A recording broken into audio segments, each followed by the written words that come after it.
नमस्कार दर्शकों, आप सभी का स्वागत है भिंड के बोल कार्यक्रम में। हम आपको भिंड की जनता से मिलाने वाले हैं और भिंड की जनता का रिव्यू लेने वाले हैं, किस पार्टी को वो वोट देना चाहेगी और भिंड की जनता के मन में कौन है। चलिए जानते हैं लोगों से कि भिंड की राय क्या है। नमस्कार भाई साहब। नमस्कार भाई साहब, आपका नाम क्या है? अतुल रमेश पाठक। अच्छा, और भाई साहब आप क्या चाहेंगे कि इस लोकसभा चुनाव 2024 में कौन सी पार्टी की सरकार आएगी? भाजपा। ऐसा क्यों लगता है भाई साहब आपको? क्या मुद्दे आपको प्रभावित करते हैं भारतीय जनता पार्टी की सरकार के? हमें मोदी जी की कार्यशैली प्रभावित करती है, अच्छा। जिसने पहचान विश्व के पटल पर दिलाई थी, जिसने हर युवाओं को रोजगार के लिए प्रेरित किया है कि मोदी जी के ने कहा है कि हम रोजगार के साथ साथ रोजगार हम देंगे और हर युवा आज की डेट में कम उम्र में रोजगार देगा भी लोगों को।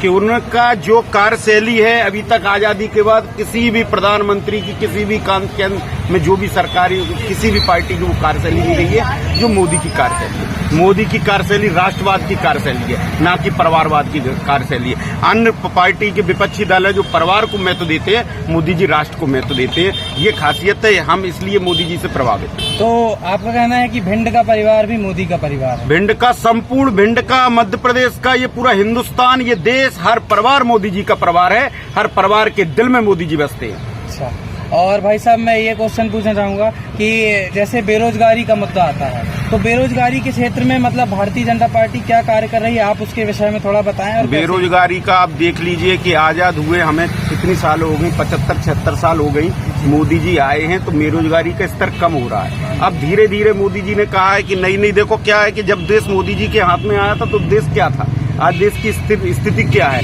कि हम विकासशील देशों में, विकसित देशों में गिने जा रहे हैं। तो ये खासियत है, धीरे धीरे मोदी जी आएंगे और युवाओं को जो बेरोजगारी का मुद्दा अब धीरे धीरे कम हो रहा है और अगला जो तीसरी बार मोदी जी का कार्यकाल होगा, बेरोजगारी का मुद्दा संपूर्ण रूप से खत्म होगा। अभी जो आगामी हमारे मुख्यमंत्री मध्य प्रदेश के, हमारे प्रदेश के यशस्वी मुख्यमंत्री मोहन यादव जी का आगमन हुआ था हमारे यहाँ, तो हमारे यहाँ आगमन हुआ था तो हमारी लोकप्रिय सांसद संध्या राय जी ने ये प्रस्ताव मुख्यमंत्री के समक्ष रखा था। मुख्यमंत्री जी के समक्ष उन्होंने ये प्रस्ताव पारित मंजूर कर लिया है और लोकसभा बाद हमारी ग्वालियर, इटावा ग्वालियर 6 लाइन पे काम शुरू हो जाएगा। जब आचार संहिता हो जाएगी, हाँ, उसके बाद हो जाएगा। तो अब की बार संध्या राय, अब की बार मोदी सरकार, अब की बार 400 पार, इतिहास रचा जाएगा। इस बार तीसरी बार मोदी जी 400 सीटों से लेकर दिल्ली की गद्दी पर काबिज होंगे और एक इतिहास रचकर अमट नाम छोड़ जाएंगे।